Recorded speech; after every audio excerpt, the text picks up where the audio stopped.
అప్పుడే ఎలీషా చూస్తాడు, అప్పుడే దేవుడు చూస్తాడు. హల్లెలూయా. అంతసేపు కూడా నీ జీవితంలో అది యెహోవా ఈరే అని మనము మనకిష్టం వచ్చినట్టు పనులు చేస్తే, మనకిష్టం వచ్చినట్టు జీవిస్తే ఈరే మన జీవితంలో ఉండడండి. గమనించుకున్నాం. ఈ won't be there with us.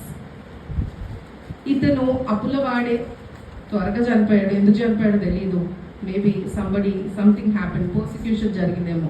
We don't know. The reason mention లేదు అక్కడ. చనిపోయాడు. కాకపోతే ఆ స్త్రీ వచ్చి అడుగుతుంది, this man loved God, this man feared God. ఈ మాటకి ఎలీషా ఇచ్చే సమాధానము మనం చూద్దాము. ఆమె ఏం చేసిందంటే మొరపెట్టుకుంటాము. ఎందుకంటే చాలాసార్లు మొరపెట్టుకుందే దేవుడు ఏమి ఇయ్యాడు. చాలాసార్లు కఠినమైన పరిస్థితులు మనకుంటే కఠినమైన ప్రార్థన మనకుంటారు.